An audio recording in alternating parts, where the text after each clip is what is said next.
Hi, everybody. Welcome to our channel, Our Scientology Stories Peeling the Onion. My name is Mark Fisher, and I've got some special guests here that I'd like to introduce. First, I'd like to introduce Mitch Brisker. How you doing, Mitch? Hey, Mark. Good to see you. Great. And then I'll Hello, go ahead and everybody. introduce, and then I'll want to introduce Karen Della Carriere. Hi, Karen. Hi, everybody. Hi. And then Jeffrey Augustine. How Hey, you doing, Jeff? good. How are you guys doing? Good, good. Good to Can hear you. everybody hear Good. each other? Yes. Fabulous, fabulous. Anyway, we're going to talk about suppressive people, suppressive person declares, and policies in the Church of Scientology. And before we get started, I just want to mention you can comment in the chat, and if I'll be watching the comments, if there's something I want to pop up, I will. Also, if you want to ask us a question, please write the word question. It makes it easier for us to spot. I can tag it, and that way we don't miss your question. Also, Yes, I have Mitch. if you wouldn't mind, folks, open up a couple of tabs and stream to my and Jeffrey and That's right. Karen's Give me your channels channel as well. address. That would be great. Scientology, Give me the your Big channel Lie. address. Jeffrey, Okay. you Okay, are. I'll do it in private. You're surviving Scientology. Scientology, right? No, I'm so Scientology Money Project. Oh, okay. Great. Yes. You see it? Fabulous. Thank you. So anyway, yeah, so we're simulcasting on those channels anyway. So anyway, we want to welcome everybody here. But like I said, if you have a question, just ask in the chat and we will get to it. If you want a super sticker, super chat, that's always welcome. And that's it. And also, of course, subscribe to our channel too, our Scientology Stories Peeling the Onion.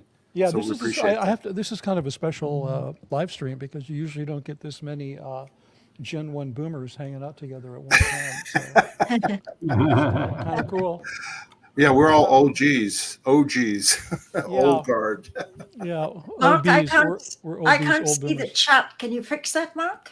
You have to click it on your screen and you have to go over to comments on the right. Just click on comments. Ah, And then Upper you'll be able right-hand to corner. Okay, Yeah. good. So now, what's our first order of business here today? What are we talking Well, I about? was going to say, I've got this little bullet points here is why Scientology doesn't want you to see declares. First of all, let's just explain to everybody what it is to be called a suppressive person in Scientology. It's the scarlet letter of Scientology, which means basically you are an evil person. You are not to be communicated with by your family or friends who are still in Scientology. You also can be fair gamed. And you basically persona non grata as far as Scientology is concerned, and it's pretty much the heaviest thing that can happen to somebody who's in Scientology. And one thing I wanted to mention is that L. Ron Hubbard mentioned that there's 2.5%, I think, right, people who are really truly suppressive people or dangerous suppressive people. Yet there's all these Scientologists who were in Scientology that have been declared. There's hundreds and hundreds and hundreds of them. So anyway, we want to talk a little bit about that. Anybody else want to make a comment? Yeah, it's interesting that L. Ron Hubbard, who claimed this was all scientific, determined somehow that 2.5% of the world's population were antisocial personalities. And I have a column on my money project at top called Scientology Genocide. L. Ron Hubbard actually said the way to handle these antisocial personalities were to dispose of them quietly without sorrow. So he actually contemplated a genocide in Science and Survival in 1952. It's kind of scary. I have a comment. Yes. Suppressive person declare is just a political tool. It's just hogwash that the percentage of the population that joined Scientology, 80-90%, after serving 20 years, 30 years, 40 years, then the cult discovers, oh, this was a suppressive person. After sucking out labor at $15 a week pay, 60-hour weeks, 70-hour weeks. This is just a label. It's manufactured makeup hogwash. Or as we Absolutely. say in Britain, codswallop. Exactly. Hey, one thing for all of our guests here today, if you want to say something, just stick your finger up like somebody's talking. That way I know who to go to if you've got a comment or something. Oh, okay. That helps. This No, finger, you right? did it right, Karen. You went like this. That was good. Okay. Okay. Go ahead, Mitch. Did you want to say something? No, I was just, this finger, is this the one we're looking at? This one, right? You like. Okay, good. Well, I wanted to mention, one of the points here that we were going to talk about is how they really don't put out suppressive person declares anymore. They just tell people, oh, you've been declared a suppressive person, and then that's the way it is. But that's not how the policy is. They're supposed to issue it to all organizations and missions in Scientology. And I have proof of that. Yes, Mitch, go ahead. Well, I just wanted to make a comment that one of the purposes of a suppressive person declare is to make a public announcement, is Right. to make it publicly known so that other quote unquote, Scientologists in good standing, they don't accidentally interact with the person. So, but the social media and the internet has rendered the idea of a public announcement pretty ridiculous, because public announcement, it was meant to be a public announcement, but within the Scientology bubble. And it's really impossible to keep, it's very difficult to keep things secret these days. Exactly. Well, back in the day when I left in September 15th, 1990, they were issuing suppressive person declares. And this is the one that I got. This one was sent to me in the mail, and it's dated October 19th, 1990. And I hadn't read it in a long time. It's only 2 pages, right? But basically it says that I was a staff member of Golden Era Productions. That actually was pretty funny to me, because I think I was in Gold working as a de-weeder for like 2 months, 8 weeks. You know what I mean? I spent the majority of my time in the Religious Technology Center. You know what I mean? Yeah, but And, they're not going to put RTC on a declare. No, I understand, but I just thought it was funny. And then I funny. remembered that one of my high crimes, which I was supposedly a suppressive person for, was I failed to handle my memos in my in basket, dispatches. And then you can see like the third paragraph down says his production level was quite low and consisted of repeated noncompliance to legal orders issued by his seniors, which is a complete farce. When I got this, I thought it was ridiculous, right? Because I was responsible for building and doing a lot of things at the Gold base, from the audio lines to, construction on different buildings, to the meter production line, to all sorts of things. So if I'm a suppressive person and those are over products, yeah, well, you can see that it's really ridiculous. So I laughed it off when I got this. Mark, question. Yeah. Go ahead, Jeff. Now, on your, can you put your SP declare back up, please? Okay, I had a question about it. Now, first of all, did you say you were a de-weeder? Yeah. Does that mean you were just pulling weeds? Yeah. They can't say he was a gardener. It was like a de-weeder. I see de-weeder, in charge of de-weeding. But here's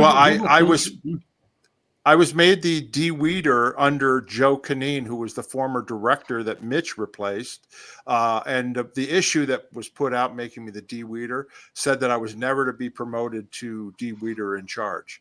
It's just a way of trying to humiliate people. Yeah, you know what I mean? We can't have you in charge of de-weeding. Okay, now here it says, quote of you, he, meaning you, Mark Fisher. Yeah. You would not apply standard admin, but would knowingly alter and carry it out. I'm sorry. It said that you were engaged in quickying post cycles by taking shortcuts instead of applying standard admin. It's funny how they want you to go now. But if you quickie it, that's a crime. It's just irrational. Yeah. Given that they want you to, Hubbard said speed of particle flow and everything. But if you quickied it, that's a crime. So. Right. And then the real reason that I left was because I could see Miscavige and I could see, the craziness was starting and the abuses were starting. And he actually physically attacked me as well. So that was really the reason why I left, not because I quickied something or didn't handle my messages in my in basket. Yeah. Quicking on the de-weeding. Yeah. Yes, Karen. The reason they don't do a broad dissemination and publication is, one, they are embarrassed. They are embarrassed that long respected people with longevity who serve the cult year in and year out are suddenly found to be an antisocial person. It doesn't even compute with people that know and respect. So there's embarrassment. But what they do in present time, and I've had this from various leaks, is they hide the suppressive person declare in a cabinet in HCO, which is also locked. The secrecy of it. Now, back in the day when they did publicize, they said some pretty libelous things, which lawyers they would say this person was a go-go dancer showing their privates and flaunting their body and prior to, and Scientology saved this person from a life of Las Vegas flaunting their blah blah blah blah blah. And this was all put in SB declares. They would accuse people of pedophilia. Now, they normally protect pedophiles. But once the person left, they were willing to state this with no documentation or evidence. Right. So there was a pendulum swing where the SB declares were beyond what should get broad publication. Then they withdrew and now hide them in a cabinet in a locked HCO. Go figure. Yeah, and they can't. It's like you said. It's bad public relations for them to see like, oh, Mike Rinder has left. He was the international spokesperson. We just saw him at the IAS event that I just attended and paid $10,000 for. And now all of a sudden he's like the most evil person. We're going to issue a suppressive person declare. I mean, they just couldn't do that because they would people would be like, maybe I should start reading the internet and seeing what's really going on. Well, if I can comment on one of the things, Go ahead, on Mitch. something that Karen said about how all of a sudden you start hearing this news, these things about people, like a person, they protect pedophiles, and then the person leaves and they're like, here's a pedophile. I mean, the stories that I would hear at Gold about all of a sudden people were like, oh, they were a sex worker. Oh, one of my favorite is incest.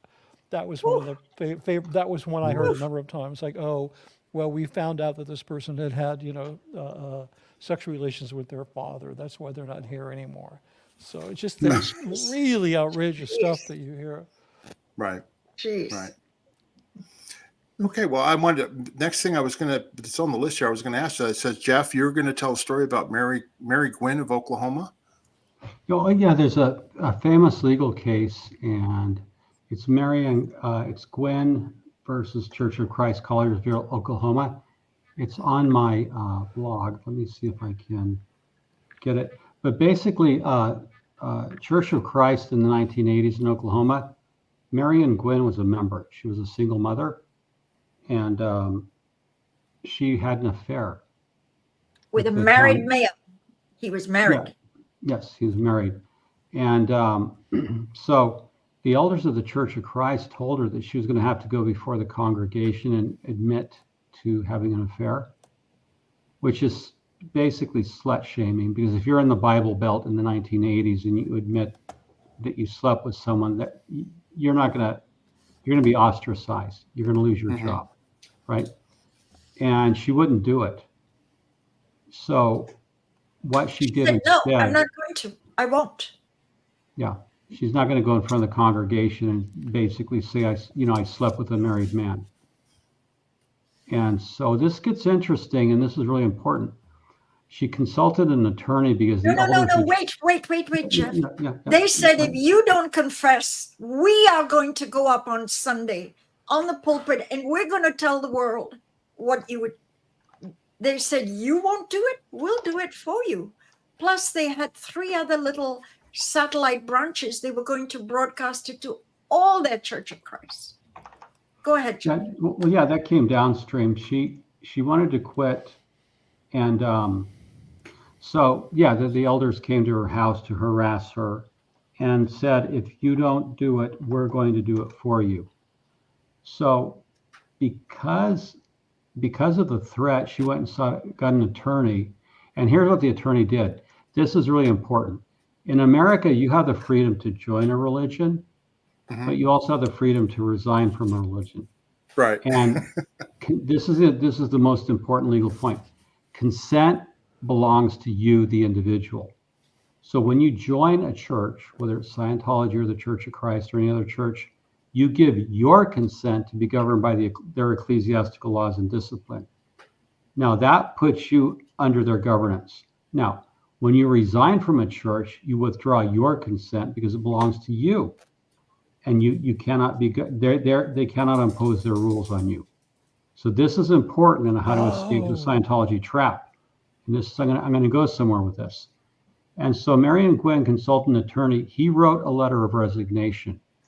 Marion Gwynn resigns from the Church of Christ. She withdraws her consent to be governed by your ecclesiastical laws and discipline. Okay, now, the minute she quit, they no longer had any authority over her. And what happened is the Church of Christ said, oh no, you don't get to quit the church. Our doctrine says you can never resign from the Church of Christ.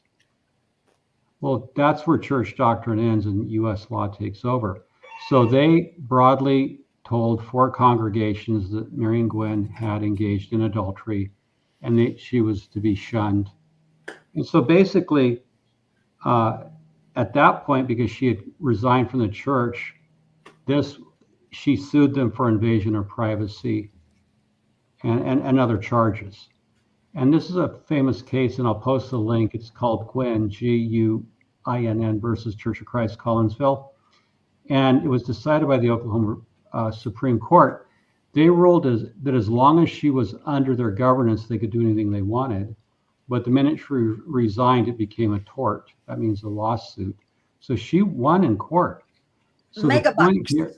Yeah. Six figures, point, high 6 figures. Yes. The point here is that if the court ruled she made a positive act. So what I've always urged people to do is to formally resign from the Church of Scientology. Write a letter to the IES, which is the membership organization, saying I formally resign from the International Association of Scientologists. I withdraw my consent to be governed by the ecclesiastical laws and rules. Resign from the Church of Scientology International. Say the same thing. I withdraw my consent to be governed. Now, once you do that, and this is one of my suspicions, I could be wrong, appreciate any comments. The church doesn't like, my suspicion is the church wants ambiguity. Church of Scientology wants ambiguity. They don't want to give you an SP declare, because if you don't resign, you have to commit a positive act by resigning. If you don't do it and they don't declare you, then technically in court, you haven't resigned, and they can still argue that you were under their laws. So that's why it's so important to resign formally from the Church of Scientology. That way, all acts fair game actually becomes something you can sue over.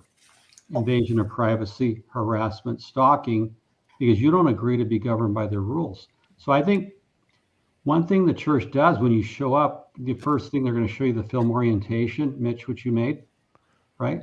Thank you. Yes.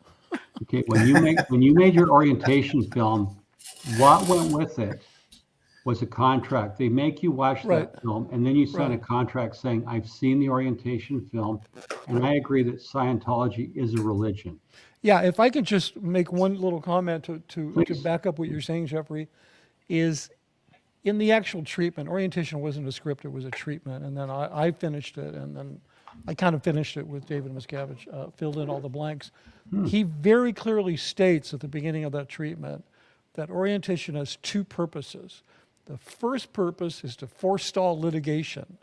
Now, that's not anywhere in the film, but it says to forestall litigation so that nobody can go to court and say, I didn't know what I was getting into, because this film will clearly demonstrate that Scientology is a religion, right? And then, of course, the second thing was, and to help them get around the organization so they'll know where to go and, understand how we talk and so forth.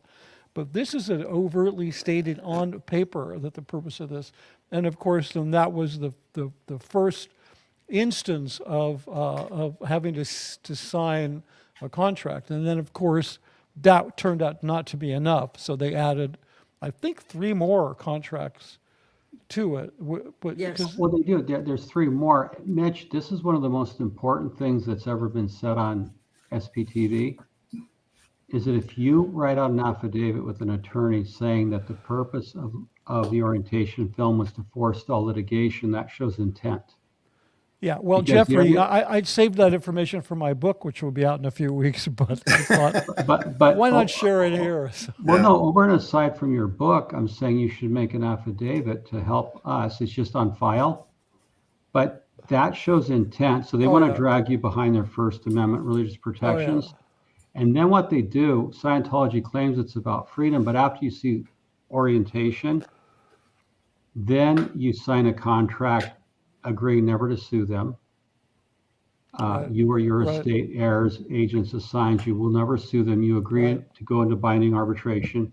The kidnap contract agrees that if a case supervisor declares you type 3, you can be taken into the introspection rundown like Lisa McPherson. The other contract, you agree that your folders belong to the Church of Scientology and you're never allowed to see them. So this is when they take you and they strip you through contracts of your legal and civil rights. And that film, I'd never heard that, Mitch. That's really important that it was deliberately constructed to forestall litigation. It's amazing. I thought it was just common knowledge, but thinking about it, it's not. I mean, I'd never heard the term forestall litigation. There was so much written about this idea of what you do to forestall litigation. Yes. There was a number of things, and one of them is, let's make a film, get people to look at it, and we'll have God and a monkey, and we'll explain why, Scientology is a religion, and then we'll have a section that originally what he wrote in the treatment was we'll bring in legal scholars, and religious scholars who have nothing to do with Scientology. We'll bring them in, and in the film, they'll be interviewed, and they'll talk about how Scientology is a legitimate religion. Then, before we ever made the film, they won tax exemption from the IRS, so there was no longer a need to have the religious scholars because the IRS said they're a religion. So rather than film the scholars, we created visual material to support the religious decisions by the IRS and by some other countries, because there were a few countries, and that's why it detailed the whole Interpol thing, because Miscavige pulled off this little information coup, where as soon as he had the IRS, mandate that it was a religion in his hand, his greasy Okay, little- Mitch, even the IRS are not authorized to say what is a religion and what. No, There's no but theologists. you're They right. got You're 100% religious right. tax exemption is Right, different but- than alleging that they're a Right, religion. right, but you They see, didn't say that. but that's a very strong implication. You're right. It doesn't explicitly say it. But if I say, hey, I have religious tax exemption, I don't have to say I'm a religion. I have religious tax exemption. It's implied. So that implication was strong enough for then Miscavige to send a copy of the book, What is Scientology, which he had specifically produced for this purpose, and he sent it to every Interpol office in Europe. Okay, everybody in Interpol got it, and, Whoa. and it was like, dear Interpol, we have just received religious tax exemption from the IRS in the United States of America, which you don't have to say the biggest economy in the world because everybody knows it. And here's a book that says what we are, and anything else you've heard is a lie. That's basically why that book was produced. Of course, that book also said that Scientologists don't commit crimes. So, so Yeah, Jeff. And to Karen's point, You can get IRS tax exemption for being the Church of Marijuana Smoking. The way the Yeah. IRS ought to, you don't have to. right. Well, I mean, You but know- good luck keeping it. You can get it, but then you also have to hang on to it. The one thing that I want to throw in on the SB Declare is there's a hook there. Right at the bottom, it says, your terminal is the IJC, Right. your only terminal. And then you have to do A to E. They're still acting like they're an authority over you. Right. See, you haven't resigned. So they're now saying your next step is A to E. And who you'll work with in A to E is the International Justice Chief. Right. I was just going to say IJC stands for International Justice Chief, and A to E are the steps that Hubbard wrote that that you can do in order to get your suppressive person declared lifted.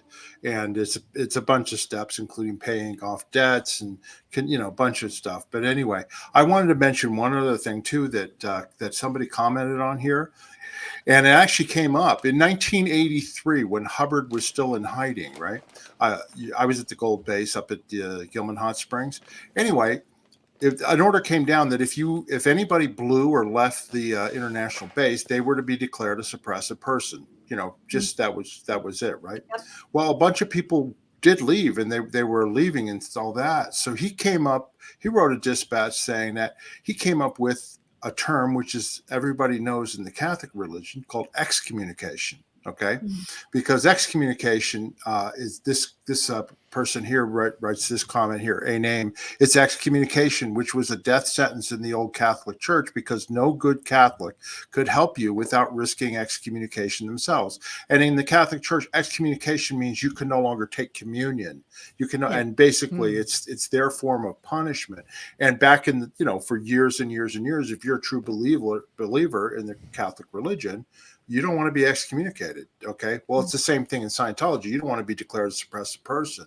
So what does Hubbard come up with? Because people are going like, I'll go ahead and get declared. I'll do my A to E and I'll come back. Oh, he comes up with excommunication. And his definition of excommunication is not only you're declared a suppressive this lifetime, but for all subsequent lifetimes. You know what I mean? Which in his mind is billions and billions of years. Yeah. And I mention this only because I actually considered that in 1983 when I was sent to the RPF because I disagreed with what Miscavige was doing, wiping out management and all that.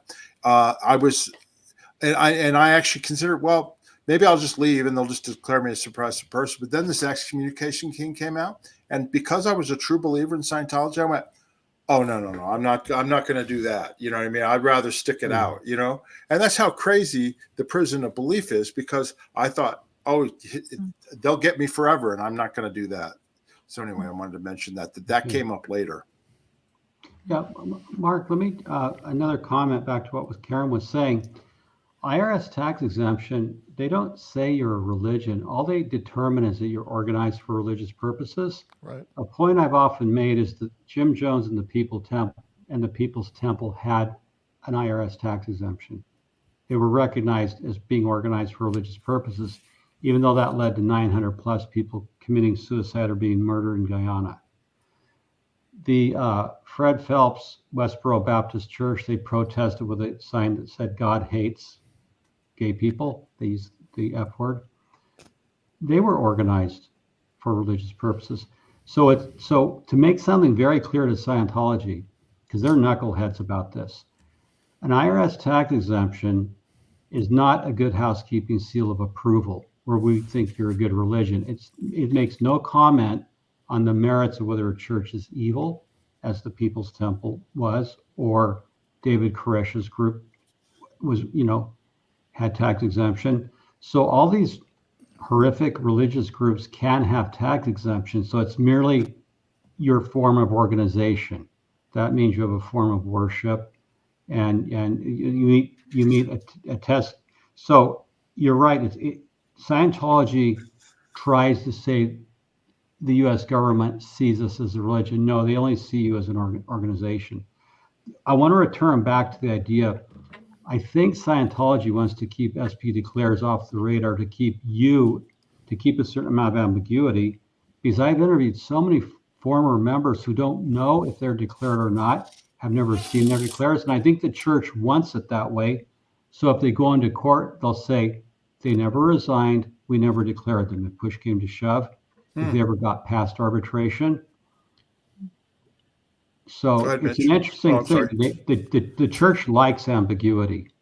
They don't want you to know where you stand unless and until they decide there's a lawsuit or a complaint, and then they want to force you into arbitration. That's one of my suspicions. They're not going to show their hand. Well, Mitch, you want to make a comment? Yeah, I'm opening up my word processor right now, and I'm going to start writing my resignation. It's a good idea. I never It's a resigned. good idea. I mean, I never resigned, Jeffrey. Well, then Well, and you're Mitch, have you ever received a suppressive person declare? No, I received a really nasty letter from, Right. from Gold on their stationery from their, they're a backwater little address out in eastern Riverside. I mean, they didn't even bother to send it through the LA office. So, but I How mean, about you, Karen? Karen, did you ever get a suppressive person declare?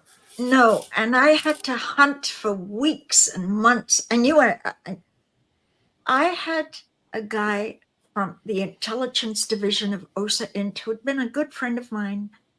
And he came and said, Karen, what you're doing is going to be irreversible. You're talking to Marty and Mike. That means you're going to be declared suppressive person unless you knock it off immediately. And of course, my reaction was, how do you know unless you're stealing phone records? Marty is in Texas. Mike Rinder is in Florida. And you come to my house telling me I'm talking to them back channels? And he was evasive. He said, well, we have PIs. And that. I said, how do you know that? And he said, Karen, this is your final warning. If you don't cease and desist you are connected to continued adherence to suppressives or a suppressive group is a category of declare, right? And of course, I wouldn't stop talking to Marty and Mike, but they wouldn't. No, to answer your question, no declare. So I hunted and finally someone told me that it was actually Jeannie Sonnenfeld or Jeannie Vogtvard was called into an office and locked it and shown the declare and stuff like that. So I knew I had been declared. And then some other person sent me a Xerox copy of it. Mm-hmm. Wow. Well, Jeff, I think that's a good point. That they want it to be ambiguous. They don't put it out there for many legal reasons as well as public relations reasons. But to be honest with you, I could care less about my suppressive person declared. Do you know what I mean? That's what's so funny is that Scientology wants to label people. Okay, they do it in Scientology. And they like to label you, and it's a form of control. They're trying to control you and control the people around you that you interact with. And suppress SP declare actually means nothing in the real world. They can't enforce it. You know what I mean? But the important thing is, if you don't have one, and you've never formally resigned, you should. I'm going to read. No, I totally agree with you on that. But Yeah. I'm just saying that, this whole thing about SP declare, whatever, it's just Scientology trying to control the person, control the narrative. Yeah, I have a different take on it, Mark. Okay. Per policy, they have to give you your SP declare. So what my strategy would be to demand your SP declare saying you're violating L. Ron Hubbard policy by not giving me my declare. So first you note that they're not, put it in writing that they're not in compliance. I think if there was a mass campaign by all former members of Church Scientology to demand a written copy of their SP declare per LRH policy, that would have an impact. We want it in writing, or you're not even following. That could become important in court later on if there was a lawsuit or in a matter of arbitration. They never gave me my declare. They're not even following their own rules, and yet they're expecting me to go into arbitration. So I would want to box them in that way. So I think everyone who doesn't have it should write a letter or have an attorney write a letter demanding a written copy. And you could CC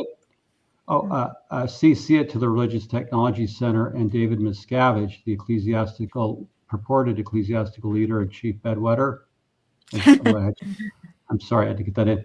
But I think if you demand your SP declare, for them not to give it shows they're not even complying with their own rules. So that could become important. I'm going to read a section of what the court wrote within the Gwynn case. It says, quote, just as freedom to worship is protected by the First Amendment, so also is the liberty to recede from one's religious allegiance. And Torcasco versus Watkins, the court reaffirmed that neither a state nor the federal government can force or influence a person to go or to remain away from church against one's will or to profess a belief or disbelief in any religion. The First Amendment clearly safeguards the freedom to worship as well as the freedom not to worship. So in other words, the state can't do anything. They can't make you join a religion or leave it. You have to make the positive act yourself. So if you don't ask for an SP declare, the church is not going to give you one because it's to their legal advantage not to give you one and not know where you stand. That's why I think people should demand them. And if you get a tally, let's say if there's 1,200 people that demand them and don't get them, that's something you can give to the IRS exempt organization, the commissioner, and say, look, here's 1,200 people. The church will not give us our status. We have resigned. They have violated their policy. Please look into revocation. So you want to get every angle to the commissioner, IRS exempt organizations to show non. Oh, I know that sound. yeah. What? That's my dog. Sorry, I'm muting myself right now. Oh, I didn't know what that was. I thought it was the OSA bleeding onto our lines, Could have thinking been. like, what Okay, if let me ask you this. If Mitch Briscoe put in a formal resignation, just like you said, no longer under jurisdiction of any of the ecclesiastical religious doctrines, yeah, would he then be forced to go into the kangaroo court of internal arbitration? But he doesn't. If he's resigned from all of their doctrines, does he have to abide by internal arbitration? This is a thought first, experiment. We're yeah. just experimenting. There's no such thing as Mitch moving toward, but we're doing an thought experiment. Okay. Let's say Mitch wrote a lovely resignation, which was clear as a bell. Mhm. He's not part of any of that at all. Doesn't. No. Could they force him into internal arbitration, which is one of their own policies, which he's no longer abides with, doesn't even believe in? Well, to answer that, first of all, let me see. I'm not a lawyer. Okay, so, but I'll give you my opinion. If Mitch resigned, their ecclesiastical governance over him would cease immediately. But retroactively, the contract he signed when he was in would still apply. So, yes, they could force him into arbitration if he sued over a matter that occurred when he was still in. Right. But after he resigned, if they engaged in fair game harassment, stalking, he could sue them because he's no longer under it. So yeah, it's like if I bought a Lexus and sold it, or if I purchased a Lexus and financed it, I have a contract with Toyota for financing, and that's very much in effect. So it's the same kind of thing. Once you sign a contract, it's in effect, and then later on, if you leave the relationship, so let's say I pay off my Lexus, and then I find out there was fraud in the financing, I could go back and sue even though I no longer own the car. So that's where we need a lawyer. But technically, yeah, he would still be ordered into arbitration if he sued over services he took or he wanted money back. Mr. Fisher, you're muted. Thank you. My dog's outside. I'm sitting here nice and calm, and oh, you're muted. Anyway, okay, but that would be for people who signed any kind of contract or any kind of agreement. Like I left in 1990, I never signed anything, And then we've got this long list, which I can show, of people that were declared as of 1992, and that wouldn't apply to any of them, right? Well, again, I'm not a lawyer, but statute of limitations would probably come in effect unless it was a sexual kind of crime. I think stat lim. Well, no, I meant in terms of like the arbitration policy. That's what I'm talking about. In other words, they couldn't hold somebody who resigned or left in 1992 without ever signing the arbitration agreement, right? No, if you never signed it, they couldn't force you into arbitration. Right. No. Right. Okay. Just one short little anecdote before you start the list. Probably Mitch and possibly you, Mark. Do you remember an int landlord office, the head of int landlord office, Paul someone. Do you remember him? He was in 20 years. He was the head of the int, all the properties that they buy. That was after my time. You Okay. mean when the architect? Well, they used to call it the architect's office back then. I don't think Okay. I don't think they Architect's had a landlord office, but Okay. when Well, it there got was the this door- guy, Paul, I can't remember his last name, and he did some stories with Tony Ortega on the Tony Ortega blog. Uh-huh. And what he did is Paul Burkhart. Paul Burkhart. Oh yeah, sure. Yeah, I remember him. Yeah. He would go into int base, he would go into SP Hole, and there were all these declared SPs, and he would get them to sign off a multi-million-dollar, and this person's a person, and they would sign the, and he would walk out of SP Hole. But he started thinking, this is a cuckoo's nest. So one day he walked into, what was the CMO Gold? No, not CMO Gold. The Qual building just before you went into CMO Int. What was The the spa. They used to call it the spa. Yeah, But yeah, Del the Qual building. Yeah. Sol. big Del Del Sol was the Del office Sol, building. Del Yeah, Sol. right. He walked Yeah. into Del Sol. He asked to see someone in Qual, and he said, I'm leaving, and I don't believe in this anymore. I don't believe in the tech. I don't believe in the e-meter. And they said, well, you need to just do a leaving. No, I'm not going on the meter. I don't even believe it works. I think the whole thing is hogwash. And they let him walk out the door with no SV declare and no. He went even beyond saying, I'm not in your jurisdiction. He said the whole thing is a complete scam. This is all on Tony Ortega's blog. He went in, he resigned verbally and said, I don't even believe in your doctrine and your e-meter. The whole thing is hogwash. He used different language. And they let him go. He walked out the door. Yeah. With no SP declare.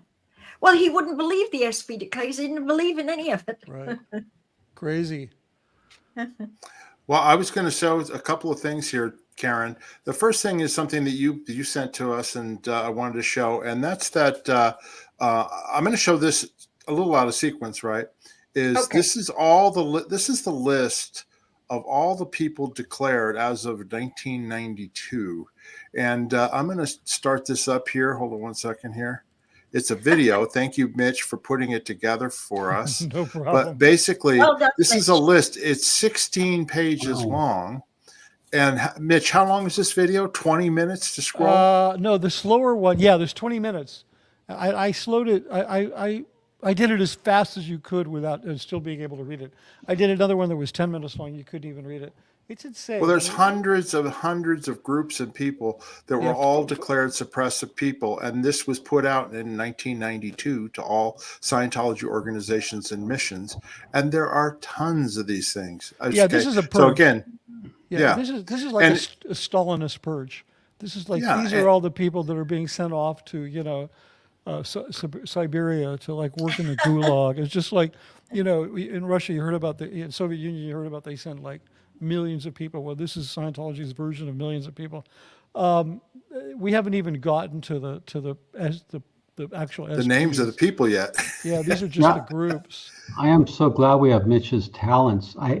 Mitch, this was genius animating this because I've seen it. It's much better animating. I want to put this on my blog. I don't know. It's my ADHD. I don't know any other way to do it. No, it's brilliant. Like Very well done. Yeah, Very okay, good. thank you. I just got a commendation from one of the only LRH trained Class 12 auditors ever. And that means a lot. Thank you, Karen. Yeah. Look at they put all these groups they declared suppressive. Yeah. If I wanted to be on the Galactic Patrol with Captain Bill. Now, isn't that Captain Bill? Wasn't that Captain Bill, the Galactic Patrol? Yeah, it's funny on Captain Bill. He used to, when he was in the church in good standing, he used to station guards on top of Big Blue Pack Base at night to watch for the Marcab ships in case they came to invade and steal all the OT materials from the org. No, it wasn't. It was like Ron was all aboard. Like, yeah, Bill, the Markovs could come in and steal the advanced materials. Well, he This also is used to have Sea Org mind-blowing. members dress up in in black ninja outfits and I'm go to forwarding different this a little bit. Here, now we got psychiatric. names. Yeah. Now we have Oh, names. wow. Oh, there's Vicky Asner. There's Yeah. Yep. Yeah. Oh, I'm sure. Oh no, I wouldn't be on this if it was 1992. Oh yeah, I would. 92, I Yeah, would. yeah, you would. Because I Let's was see if declared you're on it. 1990. Absolutely. These are all You had people their that were eye on you for a long Scientologists. time. This is the 2.5 percenters, people, that Hubbard yeah, said, you know. as of And guess what? 92. So Yeah. you can only No. imagine. The list is infinitely longer now. Look at that. It's crazy. Yeah. Now for SPTV, this is just great, Mitch. They have that thing, shattering suppression. Right. And The course. for them to publish this. Yeah, it's pretty crazy. Or only on the letter B. And this is Oh, yeah, it 1992. goes on. I would Goes guess on. that this list has doubled in numerical quantity from 1992 to 2023. Yeah, absolutely. Absolutely. Anyway, This this is the one list I wanted to show. Then I wanted to show another one here. Hold on, let me check. Switch this. Share this tab instead. Okay, so this is there's a L. Ron Hubbard's birthday game. He always bragged about Old St. Hill and how Old St. Hill was the size that an ideal organization would be. Because in the 1960s, when L. Ron Hubbard was the executive director of Scientology and St. Hill, it was an ideal org. It was huge. They had tons of staff and all that sort of stuff. Well, Right. This is a list of all of the staff that were part of Old St. Hill that have been declared suppressive people, including Ken Wow. Urquhart, Leon Steinberg, Pat Bloomberg, all these different people So- here. John McMaster, the first clear ever produced, Tony Dunleavy, all these people here were all declared suppressive people. Brian Livingston, Brian, Yeah, class 12. Robin, Mhm. Robin Yeah, Lindsell, class 12. Philip Carino, Otto Roos. Otto Roos, Herbie Parkhouse was part of the GO, Virginia Downsboro. Anyway, so these people were all declared suppressive people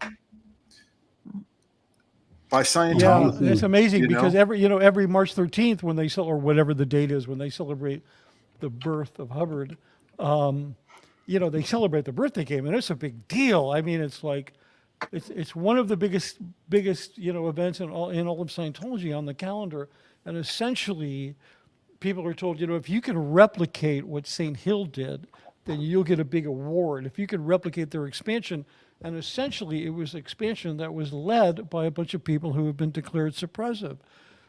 It's amazing. Like that is just Yeah. mind-blowing to me. And Mark, I wanted to say that your colleague Janice Gillum Grady, our dear friend, Yeah. she points out often that the old St. Hill expansion was led by her father Peter Gillum, when Scientology was outlawed in Victoria, Australia. He brought in a huge wave of people migrated to St. Hill. Right. So it was really Peter Gillum leading the boom. It wasn't Ron. May I share something since we're sharing things? Sure. Okay, I want to share the screen and Can you do it? Yeah, I want to show you. Yes, I can. I just have to work around. Hold on a minute. Okay, share. Okay, now let me put this on. I'm going to show you some of the stuff I look at. And can you see that, Mark? No. Okay. Oh, wait, hold on. Should I add to stage? Hold on. Yes. No, yes, that's not it. Yes. No, that's No, the St. Hill one. This is called this you'll see it as the church discipline. Let me see if I can. It's like it has an orange stripe. No, I don't. Oh, here it is. Here it is. It was Yeah, down yeah. below. I just had to scroll down. Sorry about No. that. There it is. These are the kinds of things I read, and my dear wife is so she lets me. I will be reading the church discipline blog. Now, this is interesting because this covers the Marianne Gwynn case, and what I've highlighted, it says this bears repeating. Once a withdrawal, that means you leaving a church, has occurred, the First Amendment protections don't belong to the church, rather they belong to the individual. This is important. Quote, all religious activity in the United States is consensual. A person who publicly claims to be a member of the church is legally, a person who publicly claims not to be a member of a church is legally not a member of that church, and church discipline cannot continue without consent. A church attempting to discipline a person that has withdrawn can be found to be engaging in a form of harassment. In Marianne Gwynn's case, she was awarded $390,000, which was 6 times the annual budget of the church.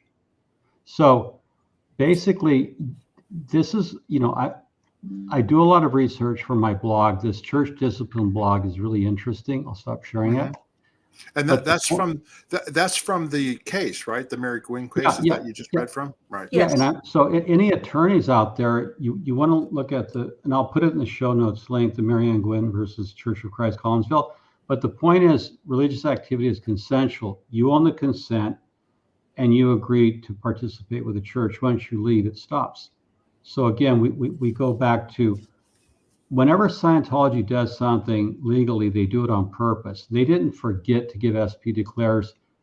You can say that they don't want to give them out because they're embarrassing online, but I think there's a deeper motive, and not because one of the rules in law is you never give the other side any advantage. That's why you have to often, in discovery, you have to compel discovery because the other side will not produce documents. Yeah, so in this case, there should be a move to compel the Church of Scientology. And if we need a lawyer or a class action, you compel them to produce your SP declare. So I think it's not trivial. I think it's a very important thing. And Mitch Brisker, when he resigns, it'd be interesting, Mitch, if you write your resignation and demand a written copy, and then we'll just monitor it on SPTV to see if they're in compliance. And we'll talk off air. Right. So, Jeffrey, let me ask you, do I need to send certified? Do they need to sign for it? They won't take certified. How about she get it notarized at least? Get it notarized by a Republic. Yeah, you can get it notarized and send it to RTC, CSI. You could send it to Gold Base, Golden Era Productions, but especially the IAS, which is the membership organization. Right, because I am at least a lifetime. Well, I'm more than a lifetime member. And you would become a good test case to see if they're compliant. This is something we could cover on SPTV. Yeah, let's do it. And I'll send them my PIN, my IAS PIN. I'll send that back to them, and my card.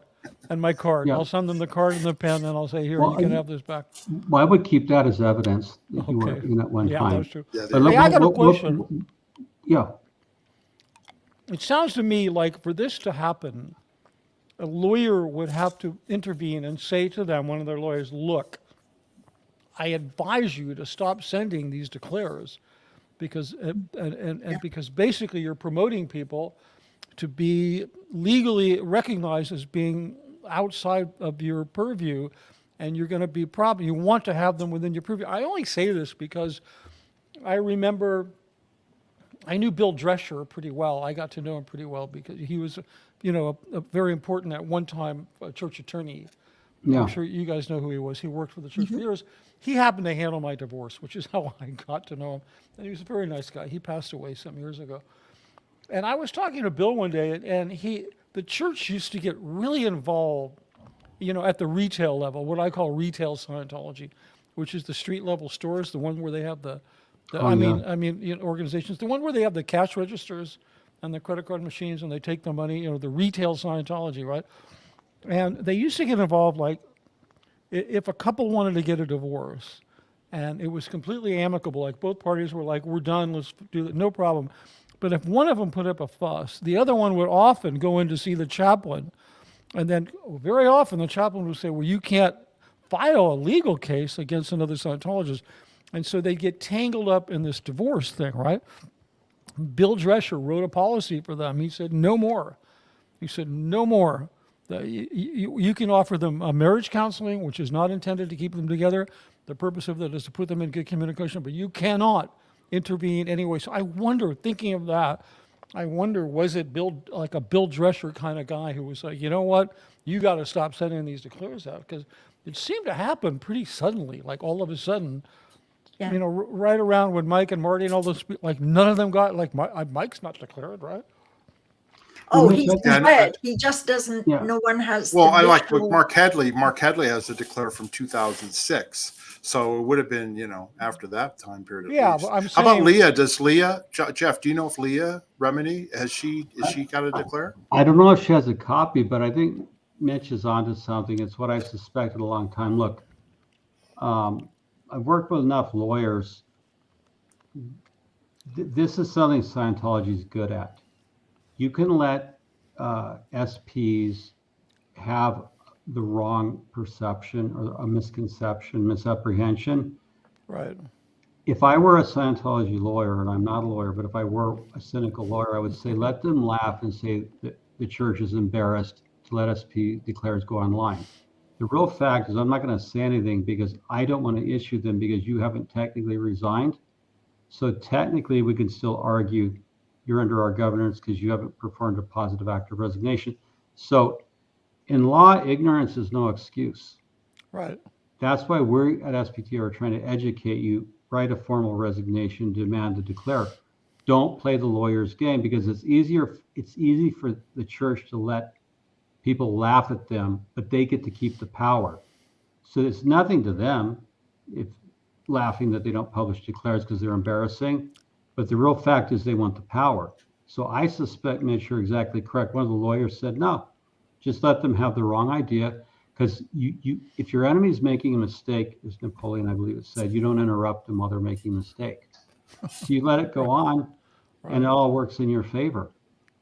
Right. So this is why you become our test case, Mitch. Well, I'm definitely Yeah. going to be writing that letter, and then I'll announce it and I'll post it on my channel as like maybe you could help, we could kind of get together. Yeah, and get a lawyer. and craft.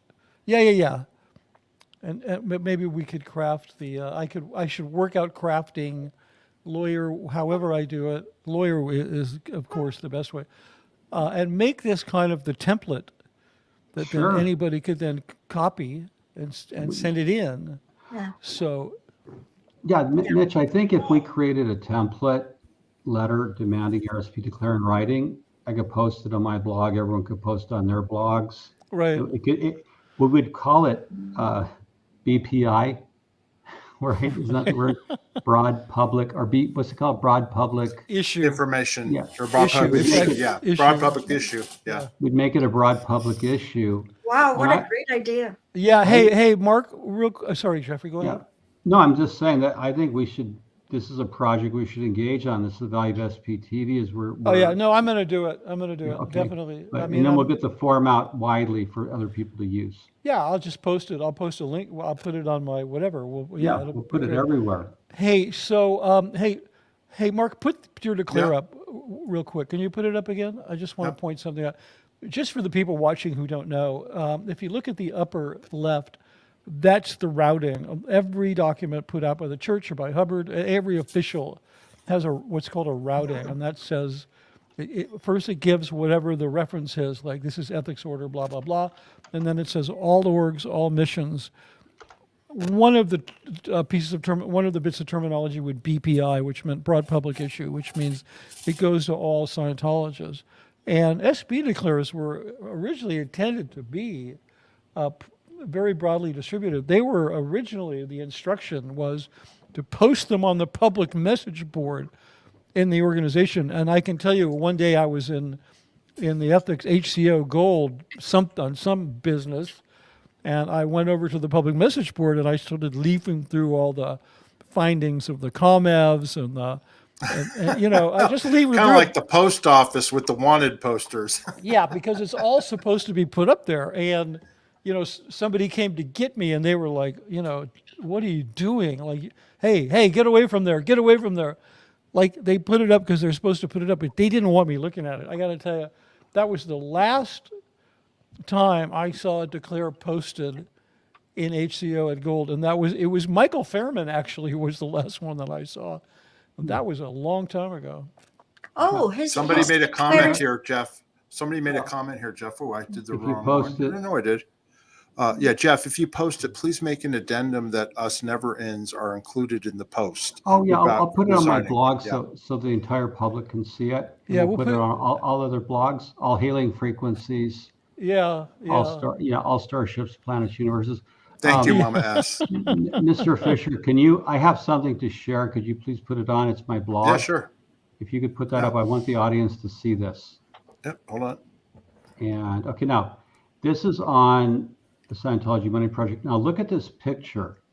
This I got from a Scientology thing, but this was supposed to, and I'll post the link. And there's a potential legal, but look at that picture. There's this hard ass ethics, fake Navy, Sea Org member. fake Navy Sea Org Cosplay, a member. little cosplay action. Yeah, and you see the hapless public member who's been declared for whatever he did, and the Sea Org Right. member's holding the L. Ron Hubbard ethics book, and this poor hapless fellow has his SP declare like, your eternity is done. Yeah, You you're are done. Screwed. Well, But- I can but- tell you. Yeah, go ahead. Yeah. No, what's the shot? Did you? No, I was just going to say he's not being declared for the sweater because we know they love ugly sweaters. So we'll Yeah, have to that's figure true. something else out. I think that sweater looks like it's left over from We Stand Tall. Yeah, that's what I was He, going to he say. probably That got was it from like the a Hermes. costumes department. Yeah, they grabbed the sweater Dave. I wore. don't recognize these people. When was this shot? Do you know? You know, I have been around so long. I got it out of a magazine. It cracked me up because it's like, in one thing, it's funnier than hell. Like, oh, Totally. so if some guy in a fake Navy uniform gave me goldenrod, he'd be like, "Well, get the fuck out of here." You just reminded me of a story of how it was done by Miscavige in 1982 when they declared the mission holders up in San Francisco. Okay. Oh, Like yeah. Dean Stokes and Kingsley Wimbush, they actually were in their Sea Org uniforms. They took the declare and they had one of their Sea Org knives and they pinned it into the wall of the conference room that they were meeting with all the mission holders to establish ethics presence. That's a pretty badass move. I mean, come Yeah. on. Wow. Mark, can You know, when put you that- got nothing else, you take a knife and you pin your shit to the wall. I yeah, mean, you stab it. that's just how it works. Mark, can I've you said put this that back before. up? Yeah, sure. I did a huge amount of Sea Org missions, and on an ethics mission, when you arrived and you saw the execs and you showed them your mission orders, you then took out a dagger from your uniform and you hurled it into the ceiling. And this electrified the execs in the room. This was in management. They meant Intimidate. business. Here's the dagger in the ceiling. But can I just throw in one thing, and I think, Mark, you were right on the nose on this. There is a paranoia against legal lawsuits. So now there's 1-inch thick documents to sign before you ever go into a real auditing session. I had a leak from someone. She was actually training to be a lawyer. She was in her 4th year. It's a 7-year to actually qualify as 7 years of training. She was in her 4th year of training. And then she joined the Sea Org. She was on the L's, she was recruited, and she was on the EPF. And then she studied the 1-inch thick documents, mostly that you could never sue them, you can't do this, and you can't, but it's 1-inch thick now. And she looked at this and she said to me, Karen, there is no religion in the world that makes you sign 1-inch thick documents promising you will never do this and you will never do that and you will never. And she said, this is just paranoia. Long story short, she quit the EPF and she left. She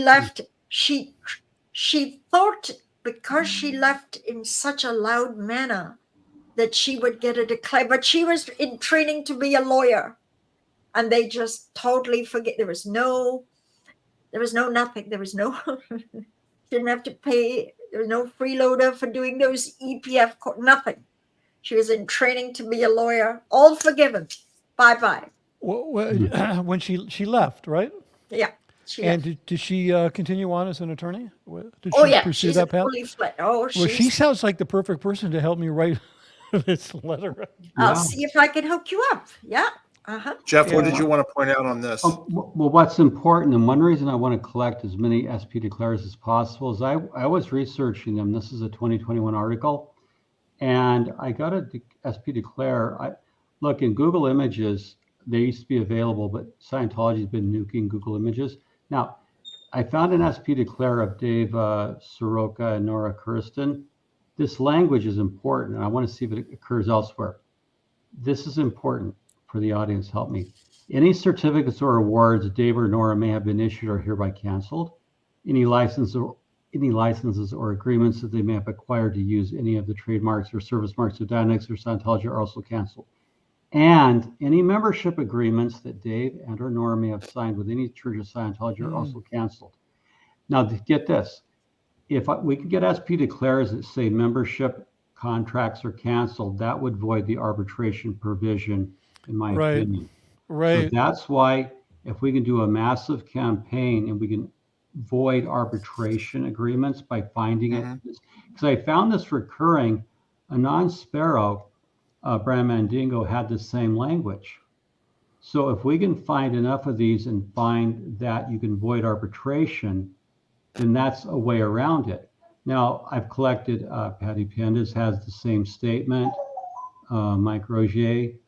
And so I collected these, and this is the kind of level of research and why we can get, like Graham Berry, who has extensive experience, would be very good to use.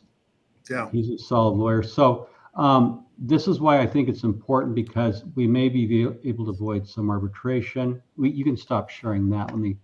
Okay, so that's one reason I want to do this project of harvesting and gathering SP declares, because in the aggregate, you're going to have a lot of smart people and lawyers find stuff in there, but you can also publish it on a Scientology money project type of thing, maybe called SP Declare Project, and compile them. And then statistically, you can analyze them. What are the main reasons for which people have been declared in the last 15 years, prior 15 years? Because before the rise of the internet, they would declare people for what? Squirreling, Karen? I mean, what were the main reasons before the internet, Karen? Why were people being declared? Not handling their in basket, apparently. Well, no, I mean, Karen, Mostly, back in the 90s, why? you were hobnobbing with others that they were your good friends, but they were now declared SP. My father was declared in 1979 for closing a Scientology mission. Not just him, the whole mission decided that they didn't want to be part of Scientology anymore. So everybody got declared. But from a tech viewpoint, let me tell you what I just saw. Everything Scientology sells you is only leased to you because they can cancel. You can buy an OT package, you can endure going through everything, but they can cancel it. So therefore, you never really had it or owned it because it can be canceled in a New York second. Therefore, that title, OT3, whatever, was only on lease to you. Yeah, it's like And being. Regis don't tell you that. It's like being a capitalist in Red China. You do it at the at the discretion of the communist leaders. They'll let you be a capitalist until they decide, you know what, we're taking all your shit. You're not a capitalist anymore. I have a question now. Sure. Are there any other points on the SP declares that Jeff or you guys want to make? Because I'd like to ask another question, if you will indulge me, on a slightly separate subject. Well, but I want to make sure that we covered everything. Go ahead, Mitch. Before we move on, I just want to make a comment before I forget that apparently this meeting, this summit that's taking place here right now, out of it we have two projects. We have the the gathering of the SP Declare project, and we have the resignation project. So this has been a pretty productive little meeting. We should have done it. What you suggest, Jeff, is an excellent suggestion. Next time we should meet at a bar that has good Wi-Fi. Agreed. Yeah. Agreed. And We'll Jeff, get do you a- have any other point on we'll that? get a 'Cause I want to table. change the subject. I want to ask you both a question, but it's on a different subject. Well, I just wanted to say this. When you consider as a spiritual person, this is my perspective, the idea that any religious corporation that's based in America can control your access to eternity is so stupid. The idea that a temporal, legal, religious corporation controls eternity. If you think about how stupid that is, something I had when I went out to Gold Base with Liz Ferris to see if her father were dead or alive, Mitch. Yeah. I was leaving after we debriefed and had lunch. I was on the freeway and I saw the film Castle in the distance. I forget which freeway, but I saw the film studio in the distance. Yeah. From the highway. Yeah, and it looked so smallish. And it paled into insignificance as you drive by it. If you didn't know it was Scientology Film Studio, you wouldn't know what it was. You'd think it was a barn for horses. Yeah. Or else you might think it's maybe like a. Industrial park. Well, no, that place in Orange County, the knights. Oh, medieval times. Medieval medieval times. times. You think Yeah, it might be some something like backwater that. medieval times because it has this faux castle thing going on. So Well, my point is that eternity doesn't belong to the goddamn Church of Scientology. No. They don't own eternity. That is stupid. That is so. The idea that someone like David Miscavige controls access to eternity, yeah, he doesn't. The church doesn't. You have to believe it, and if you can break the spell and see that eternity has no reference to David Miscavige or Scientology, then that will shift your perspective. That's what it's a pretty. I've described it as maybe the biggest con, the most successful con of the last 100 years, because you're getting people to pay money to replace their core identity with a fiction, and to do it gladly, and that's a pretty good con. It is, and if you look at eternity as a spiritual concept, it does not contract with secular corporation or religious corporations to give exclusive access. The whole thing. If you look at it just in I'll terms drop of, it. yeah, and Jeffrey, if you look at it in terms of physics, if you just take an Einsteinian view of an immeasurable amount of time, that's going to happen, and you're going to participate in it, if in at least some part of it, regardless of what you believe in. Yeah, and I made the point with Aaron that we have to get Mark it on, but basically, in order for Incident 20T3 to happen, Xenu and his BTs, Xenu's DC-8 space planes would have had to exceed the speed of light. So the physics of it are, that's a whole different thing. And I'll let you go. But Mark? see, you're just confused, Jeffrey, because you're not taking into account the multiverse. You're No, I thinking do, too much very in much. one universe. Yeah. Like there's No, another universe where I'm the a big DC-8s are like amazing. Like, I'm a big multiverse guy in Scientology. okay, well, you have to There's a think tech before it. multiverse, okay?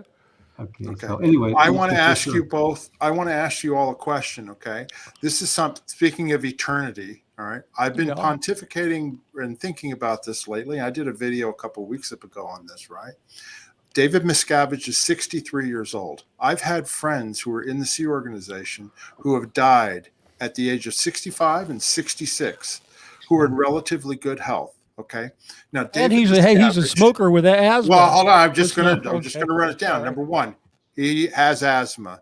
He smoked 2 packs a day of unfiltered Camels when I worked for him, and I was going to ask you, Mitch, to fill in if that continued, because he Oh, not yeah, only did that, absolutely. he used to chew tobacco, Skull Bandits. He had them in his.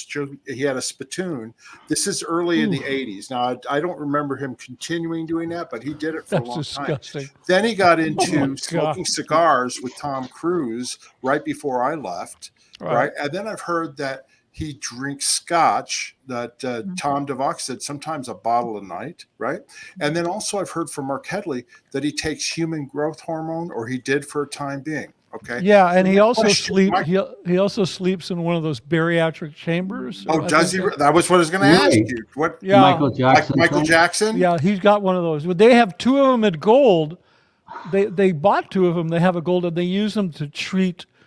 They use them. The last time I ran into Heber Judge, it's like, okay, I was in all kinds of trouble. I got sent back to Gold, and I was trying to figure a way to get the hell out of there, and maintain my finances and my dignity, and I was not able to do that. But anyway, that's another story. So they said, because I was having some physical difficulties or whatever, that in the morning, instead of going to course, I could go, or for an hour, I could go to the MLO space, which they set up in the apartment Medical building. liaison office. Yeah, the medical, the quote unquote quack medical people.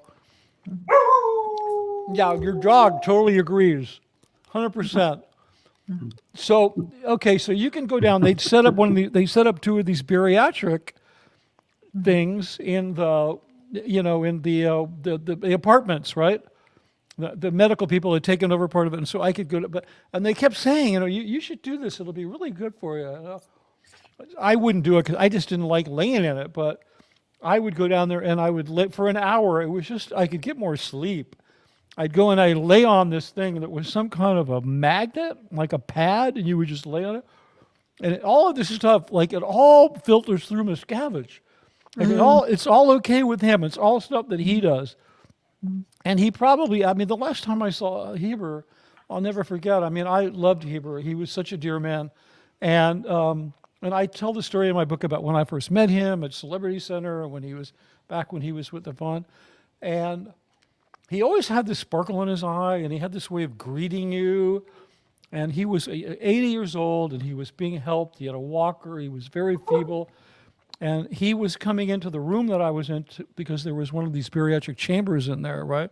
It's like a coffin, right? You lay in it, and it has a plastic window. And he looked at me, and he had that same sparkle. I couldn't believe it. It was like the same guy, and I'll never forget it because that was literally the last time I saw. I'll tell you, the other thing they're really big into that Lou, Dave's girlfriend, used to tell me all the time.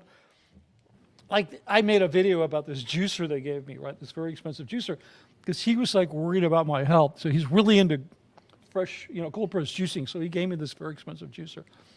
So I can't but think he's worried about his own health. But one of the things that Lou was always telling me to do was get colonics. I'm not feeling well. I think I'm coming down with something. Oh, you should go get a colonic. And they were really big into colonics. So You got to be kidding me, Mitch. No, this is You're not. You're BSing us right now, aren't you? A bariatric chamber and colonics. Oh no, I couldn't make this shit up. If I What was else? on- What else was? And human growth. No, hormone, right? and I know. and, I'm just kidding you, but I'm stunned. Mark, I'm listen, not, don't, I'm not at all. listen, don't challenge my shit. I know I wasn't in the Sea Org, so therefore No. sometimes I get I'm some teasing shit. you. I'm I teasing know, you, but I I'm know, literally, I know. you're blowing my mind. This is not something that I don't know. people- I just never thought to talk about this, but it's like, Mitch, can I add to Mitch's crazy? No, I get on the bariatric chambers. I've heard that before, right? Getting the colonics I had, and that's new. But Yeah. there was a book Jim Marrs wrote called The Alien Agenda, 2007. yeah, And it was about how the alien shape-shifting reptilians are taking over the government and the planet. yeah. And David Miscavige, this is what Marty Rothman told me. He said that David Miscavige, that was his favorite book, and he was ordering everyone on the base to read it. Whoa. Now, later at the end of his What life, year was that? Do you know what year that was? 2007, if I recall. Okay, The yeah, Alien that Agenda, kind of rings a bell. Jim Marrs. And Yeah. it made quite a sensation. But at the end of his life, Jim Marrs needed money, and so David Miscavige hired him to show up at Writers of the Future to kind of hang Really? around. Yeah. So I could see okay, I'm David Miscavige. I wake up with a hangover from McAllen. I'm coughing. I got my morning cigarette. Then go into the bariatric chamber, which you can't smoke while you're in it. So I guess you an IV scotch if you're a morning drinker. Yeah. So this is why I want to make a film about it, because this is real life. And I tell people sometimes like Mitch said, you can't make this shit up. No, the other so thing Well, I Yeah. still haven't gotten to my question. All I was know, trying to Mark. do Mark, was trying to show. Mark, you have a Okay, question. let's go. One more on thing, though. Miscavige. One more thing is Okay. that the other one was this red LED light therapy. Oh yeah. Yeah, they did. They were really into that, and I know for a fact they couldn't have been doing those things or ever gotten the money authorized because a lot of this stuff is very expensive. Somebody says it's a hyperbaric chamber, not Yeah, a bariatric. hyperbaric. That's what Oh, I I'm meant. sorry, Yeah, Thank thank you. you. Thank Yeah. you, Bev's playlist. Hyperbaric chamber. Yeah, not bariatric. Well, I don't know what the hell bariatric is. I don't know. so- Yeah, I knew. I So meant David hyperbaric, Miscavige was but, sleeping yeah, in a okay. hyperbaric Well, if chamber, he's the not same like sleeping in Michael it, he's Jackson. spending a couple of hours Lying in it a day, right? That's crazy. Okay, so All right, now here's my question. Okay, so you filled in more. That's why I wanted to ask you, Mitch, because I knew you've been around him a lot longer than I was. Right? Yeah. This is all pre 1990 that I'm telling you, right? Yeah, I'm talking about It is afterwards, right? 2017. Well, he's 63 years old, and he's Yeah. abused his body for years. Okay, even if Yeah, he's done these other things, I'm 10 he's years abused older than his him, and body. I don't think I look older than him. No, and here's the thing: he's under tremendous stress, no matter what anybody thinks. Oh yeah. Okay, Yeah. he blows a stack. He's a Type A personality, right, and all that sort of stuff. He's living in a cocoon. He cannot go out without security around him because he'll be served, right? And so, how much longer do you think he actually can living like that? Number one, and number two is, I don't see him grooming anybody to take over. I mean, if they do, they're hidden somewhere. Plus, I think he would tear up anybody that he decided would be the person to take over. I mean, he's 63. How much longer can he actually live and be in control? That's my question. Okay. Well, I don't know. It's like maybe he's made a deal with the devil. Maybe I don't know. Maybe who knows? I mean, maybe We're talking he's about eternal life. No, I'm just saying he in reality. gotta No, be you're near right. the end. I mean, look I'm 65. I'll be lucky. I'll be happy if I live another 10, 15 years, but that's going to go by like that, And does he have any plans, in terms of what's going to happen with Scientology when he goes? I doubt it, Yeah. No, it's an interesting point. Okay. So listen, okay. Oh, I found it. Okay. This is.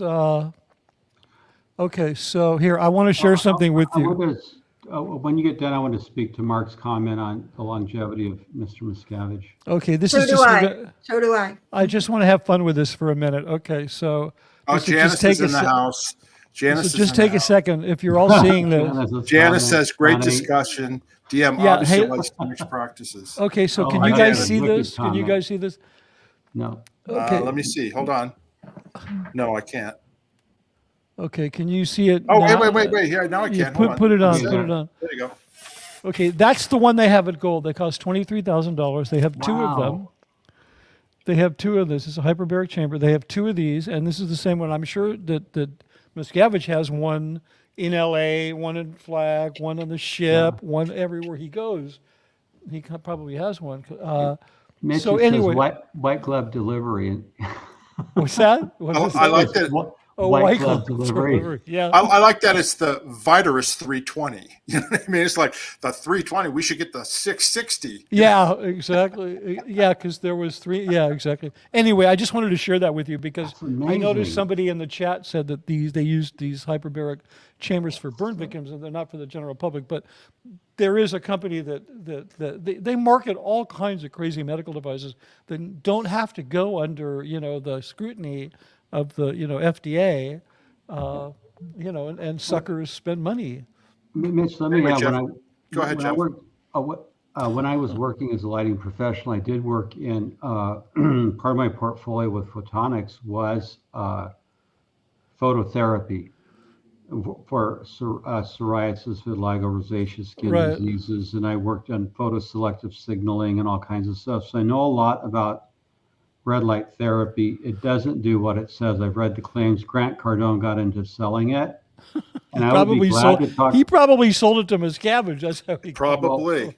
I would be glad to talk to Grant Cardone's partner who originated stuff on the research and what it does. So that red light therapy, I'm willing to do a debate on that. Anyway, Yeah. so the red light therapy, Grant Cardone has glommed onto that, but I just wanted to add that. Okay. But great find. So on the longevity, Karen, of David Miscavige? Yes. David Miscavige has pummeled, crushed, smashed, pulverized anyone who could threaten or be likely to Right. challenge him. They're an old He, folks home, and there's nobody young. he has battered Mark Yeager. He has sent Mark Ingvar forever to SP Hole, not to mention what he did to Marty and Mike, and they fled. But he has made so sure that he doesn't have a rival or even a whiff of a competitor. So to answer you, Mark, has he groomed a replacement? Is he? Well, When but he you know, the other day, Mark Headley and I, we did a story about the technical training film, E-meter film number 5, YTRs, about this kid. We pick him up at 15 years old. He's on another planet where there's no Scientology. And the film is basically saying, look, you need to know your Scientology so well because you might die and you might not come to another, you might wake up on another planet and you'll have to get Scientology going. So there's a lot of this kind of crazy magical thinking going on. And, you know, Miscavige could really be lost in this deception that Hubbard's going to come back. So, and then, you know, this 15-year-old kid would show up one day and he'd say, hey, this is the guy that's taking over for me. So, you know, you never know what is really going on in his mind. I mean, That brings up a question, Mitch. You're the most recent person on this screen that has been with Miscavige not too long ago. Do you think he's a true believer? Does he really believe in what Scientology is promising? Yeah, I do. But what you asked me, Mark, is a black and white question. People are not black and white. People are very. I understand. People are very complicated. I think there is a box. Everybody compartmentalizes. I don't care who you are. There's a box, and in that box, L. Ron Hubbard's coming back. Scientology is 100% the real deal, and you can't. I mean, at one point he told me, and this was years ago, that he 100% planned to be able to achieve a state where he could come back with full memory of his entire track. I mean, he and I believed it. I didn't think he was just gaslighting me into thinking that he was a true believer, because I already was a true believer, and he didn't have to tell me that, and he knew I didn't have to get convinced. But he definitely, to me, he 100% believed that he could achieve that state. Because, I mean, he used to say things to me like he used to say, hey, Mitch, do you have like a voice in your head when you think? And I said, yeah, sometimes I do, as a matter of fact, because I write. Sometimes I'll run scripts in my head. And he says, you know, I don't do that. I don't have a voice in my head. Now, there's a word for that. I forgot what it is. It's an inner dialogue.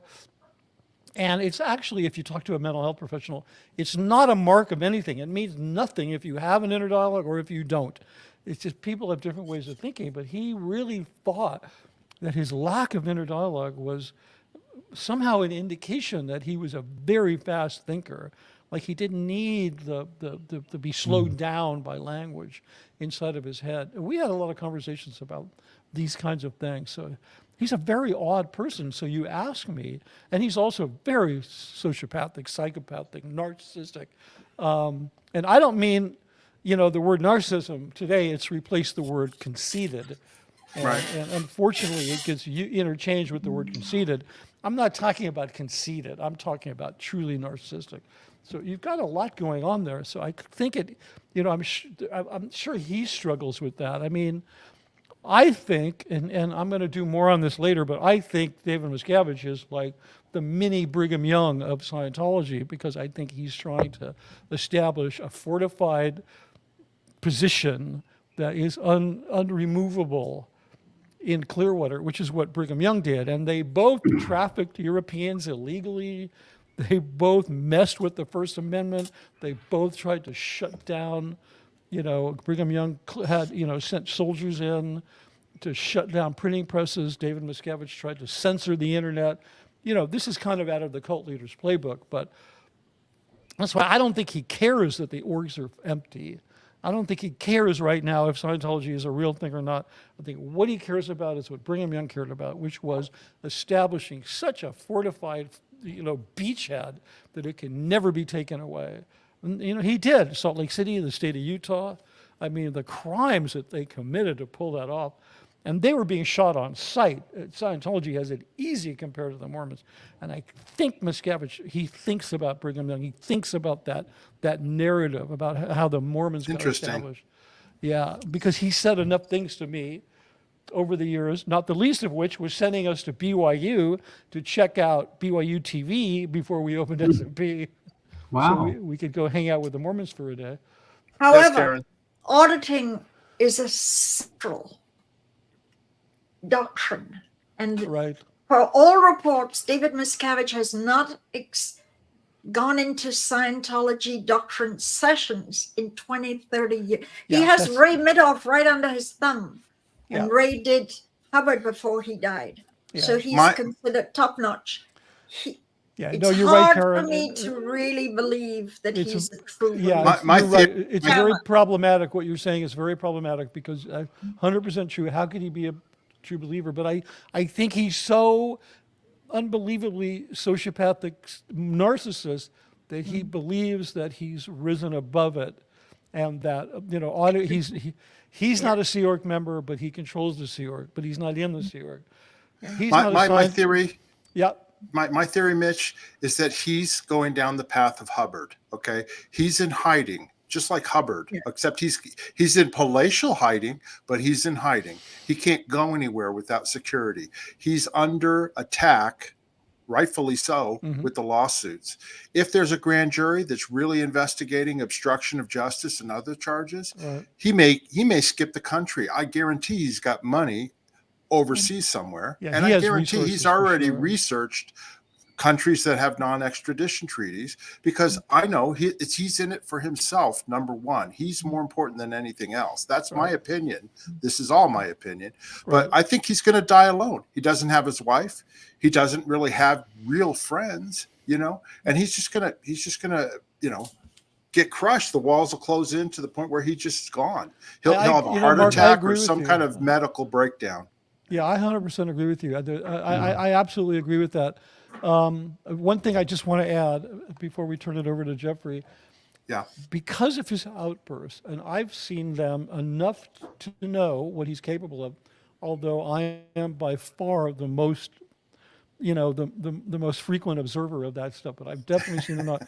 There is a chance, meaning he never punched me, okay, but there is a chance that he's going to lose his shit and kill somebody, because once you go off on them, it's kind of hard to pull back, and that's the other possibility. Because if he goes off on somebody on Western jurisdiction land, it's going to be really hard to dispose of a body, and especially one that's a murder of passion done in the moment. It's going to be really hard. So that is another possible scenario, is he goes down because he finally, his violence just got too out of hand. And he won't die alone. Lou will be there because she's so loyal to him. Well, you may as well look at Hubbard died with Annie there. That was it. Yeah, what I mean? yeah. I hear what you're saying. I mean, I don't disagree. Go ahead, with you. Jeff.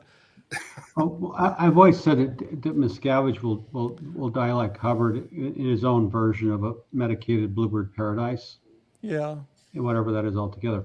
But just going off topic as a big picture tech guy, given that the Scientology publics who are listening and the Sea Org listening, if Dave Miscavige is big into the hyperbaric chamber, the play here would be to take a $23,000 hyperbaric chamber, put a meter into it, an e-meter into it, sell it for $76,000 to Scientologists, and say that if you audit in a hyperbaric chamber, your gains will be 50 times. Yeah, greater.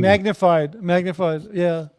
Yeah, because the only thing that's missing, if you could go into audit in your hyperbaric chamber to get maximal gains.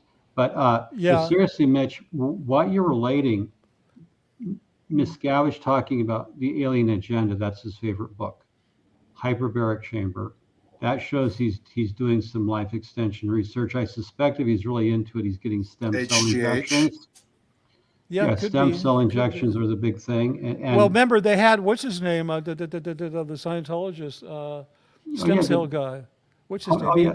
the guy who used to be the Fishback. Yeah, Fishback. Yeah, Okeanos. Okeanos stem cell research. He left Yeah, the one that was Bahamas. owned. Yeah, exactly. So I'm Yeah. sure he had access to that.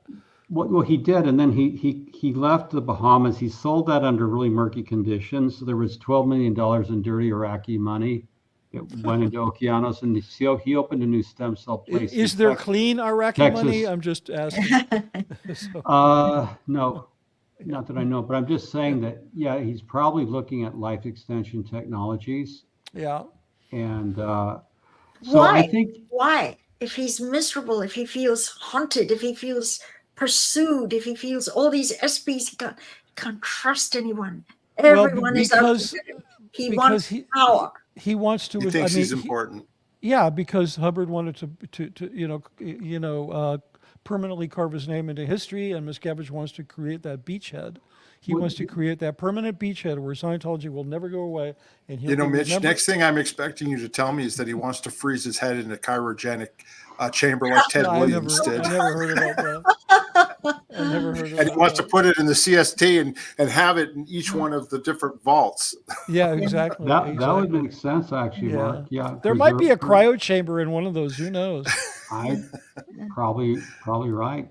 No, Anyway. Karen, even if he were miserable, a lot of miserable people want to live forever to exert control, because once he drops the body, then the game's over. He has to reincarnate if he's, Well, I'll tell you, he got enough narcissistic fuel out of that IS event to keep him going for a while. I didn't really know how he was going to survive on feeding off those little events in the Yeah. ballroom at Flag, because I'm going to tell you, this guy is so addicted to that He needs adulation. the big applause, the big. Yeah, oceans. I've like been with him hanging out. The last time I went to the IS event, I was really pissed off because I was just really relaxing and having a great time.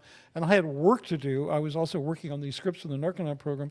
And I get a call, and Lou or somebody says, hey, you need to come to the tent right now because COB is doing his dress rehearsal, and he wants everybody there. Like, he wanted all of me and whatever the other tools that are working for him. He wanted us all there, right? And I had to sit there and listen to this 3.5-hour speech. And then I had to go back that night in a tux and watch it again. Again. And this is just like Chinese torture.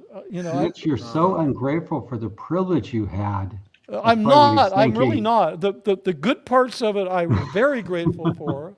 The dinner we had the next night with Tom Cruise and various other people, I'm very Wow. grateful for that. Yeah. It was really terrific. But Unless somebody else wasn't says something worth else, it. unless somebody else has another point, I think we'll end it off here, and because we've been going for a while. Hope everybody has enjoyed it. It's been a this great has been a lot of conversation. fun. Yeah, Yeah, it here's really a lot has of been. Yeah. And Yeah, I we've want got- every- we've got interesting Boomers viewpoints. rule. So I would like everyone to know, same time, same place, same hosts next Tuesday, 5:00 Los Angeles time, 8:00 East Coast time. fantastic. Yeah, because we all have experience in different areas. Jeff, you're amazing in what you do, and Oh, thank Karen you. is too, and all Likewise. that, and also Mitch. So I think it's fun. We have different perspectives that we can. I learned a bunch of stuff today on the SP thing. I think what Mitch you've put forward about resigning officially, that makes a lot of sense. Yeah, we're going to do And, that. We're going to. Yeah. I'm going to do Yeah, that. and Mitch, let's talk back channel about how to get these projects kicked off. Yeah, absolutely. We're going to do it. See, This is people really can good stuff. predict that it's every Tuesday. If there's a prediction Yeah, day, no, it's Jane, good. Plus, Jeffrey, a lot of us are doing this out of activism and passion, and it's starting to drift into like a lot of the stuff that you see it's starting to drift into just like the Oprah show, yeah. Yeah. Anyway, so it's good. I think we really need to keep up that Yeah. activism. The focus on what the change, making change. Yeah. Yes, Karen. So, are we Good. doing questions? What's happening? Well, I don't see any questions, so Well, that's we because can, but we are so thorough in the way we. we're speak. OT. We just answer them all. You know what I mean? Yeah, I don't really have any. I use my Jedi mind powers to make sure we didn't need questions. Okay, great. So, Well, hey, let me do the business. Let me do business here Yeah, now. go okay? ahead, Mark. So Go ahead. please subscribe to our channel, my channels, Mark Fisher and Janice Gillum Grady, our Scientology Stories Peeling the Onion. Please subscribe to Mitch's channel, Mitch Brisker, right? And Yeah, to it's Scientology, the Scientology Big Money Lie. Project, right, Jeff? Scientology Yeah. Money Yes. Project. Yeah. and Surviving Scientology is Karen's channel. But we would appreciate it if you guys, we don't just ask so that, because we want lots of subscribers for ourselves. It actually helps YouTube push it out to other people who have no idea. Maybe they were involved in other cults or other religions, and all of a sudden a video will pop up because it's something that they might be interested in, and we get new people and we get the word out. So it's really helpful if you do subscribe.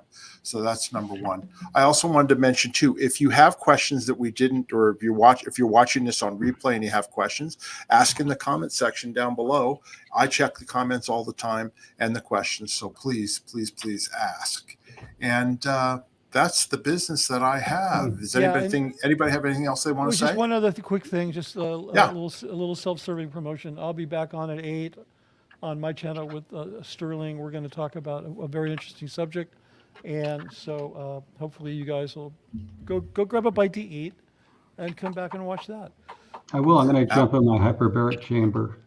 Yeah, actually, you can watch it from in there, and you'll enjoy it 10 times more. I have more. a flat panel in there. Yeah.